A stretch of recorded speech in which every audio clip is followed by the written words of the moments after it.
যে আমাদের জীবনে কোরআনুল কারীমের 4টা আমল আছে। আমরা অনেক সময় অস্থিরতায় ভুগি, অনেক সময় আমাদের সম্পদ নিয়ে, শত্রু নিয়ে আমাদের মধ্যে নানান ধরনের পেরেশানির মধ্যে চলে, নানান ধরনের শয়তানের ওয়াসওয়াসা চলে। কোরআনের 4টা আয়াতের আমল যদি আমরা একদম সহজ, সকলের জানা, এটা যদি আমাদের জীবনে রাখতে পারি এবং এর প্রতি যদি আমাদের বিশ্বাস আল্লাহ রাব্বুল আলামিনের প্রতি একদম 100% নিয়ে আসতে পারি, আমাদের জীবনটা অনেক ঝরঝরা লাগবে। অনেকে আমাদের কাছে বলেন এই ঝামেলা, সেই ঝামেলা, শত্রু, পেরেশানি, মামলা, মোকদ্দমা, এই সেই শয়তানের ওয়াসওয়াসা, ঠিকঠাক মতো চলতে পারি না। আমি আপনাদের কাছে 4টা আয়াতের কথা বলি। একটা হচ্ছে মানুষের যে ক্ষতিগুলা করে, এর একটা হচ্ছে কুদৃষ্টি দেয় মানুষের প্রতি।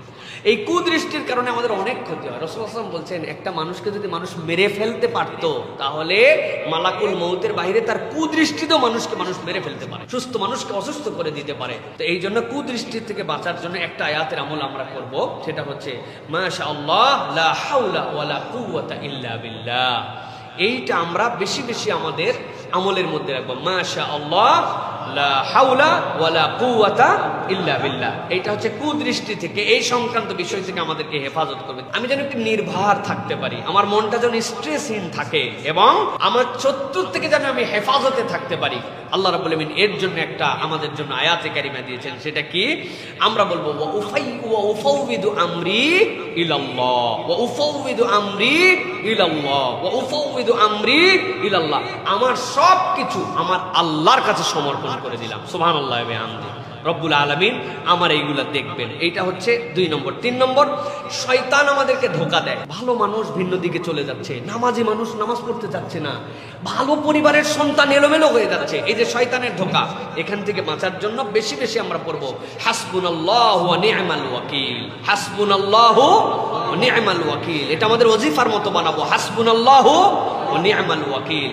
এটা শয়তানের ধোঁকা থেকে আমাদেরকে হেফাজত করবে। চতুর্থ যেটা বলবো, মন খারাপ এবং দুশ্চিন্তা। আমাদের আছেন অনেকের ভাই, এই মন খারাপ এবং দুশ্চিন্তা থেকে আমাদের বাঁচার জন্য আমরা সব সময় একটা আমল করব। নবী করিম সাল্লাল্লাহু আলাইহি সাল্লাম যেটার ফজিলত বলে গেছেন কোরআনের আয়াতের, এটা যদি কেউ বলে, আল্লাহ তার যাবতীয় পেরেশানি দূর করে দিবেন।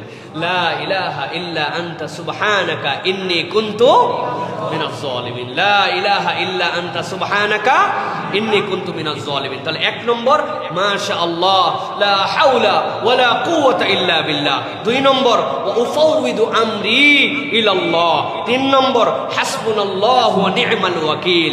4 নম্বর লা ইলাহা ইল্লা আনতা সুবহানাকা ইন্নী কুনতু মিনাজ জালিমিন। আল্লাহ যেন আমাদেরকে এই কাজগুলি, আমলগুলি দ্বারা আমাদের হৃদয়গুলোকে প্রশান্ত করে দেন।